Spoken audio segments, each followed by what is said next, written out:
Let's go ahead and review our exit ticket on exponents and logs from class. So the first section is converting logs into exponentials. And so if we want to recall that formula, this would be, let's say, log of a, log base a of b equals x. And then we would convert that to exponential, being a to the power of x is equal to b. So essentially, this is just recalling a definition and just converting these here. So number one, for example, our base is going to be 4.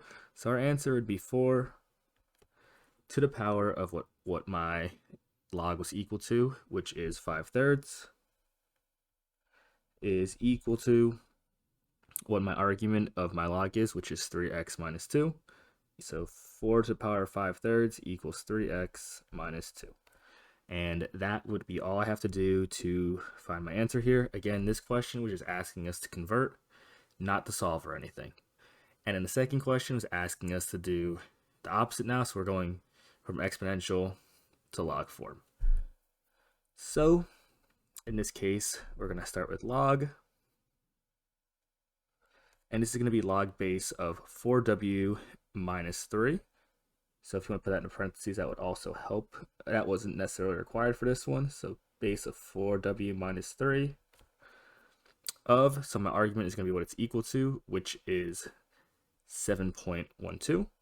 So of 7.12, you can also put that in parentheses if you want, is equal to my exponent there, which is 2. So again, this would be my answer for the second question, and all we're doing is just applying a definition here. All right, moving on to part 2, we have expanding and condensing logs. This is going to be just applying our properties of logs, which work very similar to exponent rules. So just like order of operations, we're going to follow PEMDAS here when condensing this. Inside of our parentheses here, we have log 2 plus log 3. When we add two logs together, we are going to be multiplying their arguments, or what's inside the parentheses there. So the 2 on the outside would still remain. So 2 of log of 2 times 3 plus log of 2x. Then after that, we're just going to multiply the 2 and the 3 in the middle. So I'd have 2 times log 6 plus log of 2x. Then if I have a number that's on the outside and the front being multiplied by my log, that would be my power rule there. And so then I can convert that to be an exponent of my argument. I'm running out of space here for this one. But this would then be log of 6 squared plus log of 2x. I'm going to go ahead and apply that 2 squared. So that would then be log of 36 plus log of 2x. And again, I have my product rule here. So I'm just going to multiply, I'm going to go ahead and multiply my 2 log arguments together. So when condensed, this would give me the final answer of log of 72x, because I'm just multiplying 36 times 2x. And that would be my answer for my condensing question. Again, just applying my exponential rules. Not my exponential rules, my logarithm rules, which are very similar to my exponential rules. This is now doing an expanding question, which is the reverse of the condensing question. I have a square root right here of x cubed times 9. And that's a log base 3 of that. I'm going to rewrite my square root as an exponent to make things a little bit easier to digest here. I'm also going to do this in a different color so we can separate the work. So this is going to be the same thing as log base 3 of x cubed times y to the power of 1/2. That just makes things a little bit easier to digest. So working outside inwards now, let's go ahead and move my 1/2 to the front of my log using my power rule. So then that would give me 1/2 times log base 3 of x cubed y. Since my x cubed and my y are being multiplied, I'm going to expand those by converting that to addition using the product rule. So that would give me, I'm going to now put this in parentheses too, because it's now going to have the 1/2 on the outside. So 1/2 of log base 3 of x cubed plus log base 3 of y.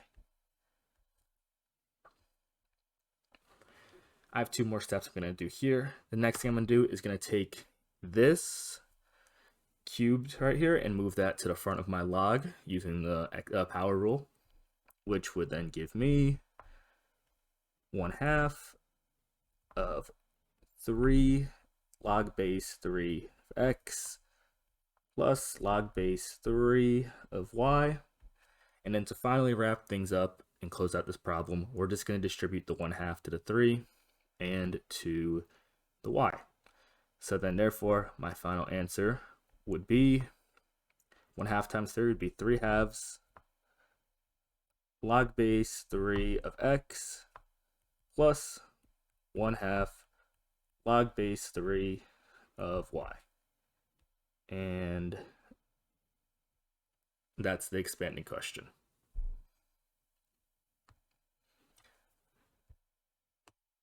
On part 3, we're now going to move to doing inverse. Remember, inverse, the first step we're going to do in solving these is switching our x and our y values. So I'll go ahead and rewrite the first one here, switching my x's and my y's. This will give me x is equal to the natural log of y plus 3. If we recall, natural log of x is equal to just log base e of x. So we can go ahead and just convert this just to make things a little easier for us to see. So it'd be x is equal to log base e of y plus 3. And now I'm going to rewrite this in exponential form, knowing that I have a log base e. So this is going to be log base e of x is equal to y plus 3. And then finally, to solve for my y, I'm going to subtract 3 from both sides.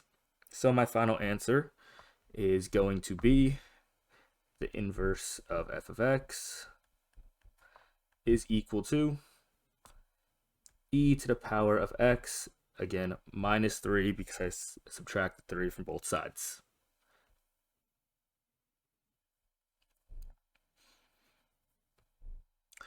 Number 6, again, let's start again with the same way. I am just going to switch my x and my y. So I will have x is equal to 4 plus 5 to the power of y. Before I go ahead and convert anything from a log or an exponential to a log, anything like that, I want to make sure I isolate what I'm going to be taking the log of or exponential of. And in this case, it's my 5 to the power of y. So to first isolate that, I'm going to subtract 4 for both sides to get x minus 4 equals 5 to the power of y. And then I'm just going to take the log of that. One thing to keep in mind is that our answer would be log base 5 of x plus 4 equals y. But it's important to remember that we put this x plus 4 here in parentheses because that's a completely different answer if we keep it just as x plus the 4 without the parentheses. And that's because our argument is going to be different than what's given to us. So just remember to put our parentheses there because the whole entire x plus 4 is going into parentheses. And if I was to write this using proper function notation, that would actually be g negative 1 of x. So that would be the inverse for this one. Correction here in this, that it should actually be x minus 4 instead of x plus 4. I don't know why I rewrote that wrong. but that should be the answer. Number 4, part 4, we're just solving for x on these ones here. This one, we just have to rewrite it a bit. I'm going to convert this to exponential and then solve to figure out what x would be to give me that. So I'm going to have 9 to the power of x equals 27. And I want to rewrite this so that 9 and 27 have the same base, and they both share 3 as multiple. So I can rewrite 9 to the power of x as 3 to the power of 2x. And that's going to equal 27. It can be rewritten as 3 to the power of 3. And since my bases are the same, I can just set my exponents equal to each other. So I'll have 2x equals 3. Divide both sides by 2. And x would equal 3/2 for my first question on part 4. Number 8 works a little bit differently. We're first going to want to get my e to the power of x by itself. So that would give me e to the power of x, when I divide by 3. E to the power of x is going to be equal to 64 divided by 3 does not give me an integer here when I divide it, so I'm just going to leave it as 64 divided by 3. And then to solve this, I am going to take the natural log of both sides. Or I'm going to take the log of both sides, which will result in a natural log because my base is going to be e.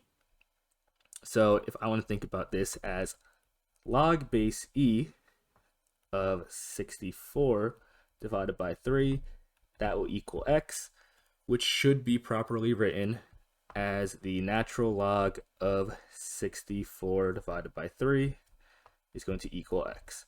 So this would be what my answer is here. And then finally, to wrap things up on part 5, we are going to be applying the change of base formula. And again, this is what we need to use when we do not have the option to write our base as something other than base 10.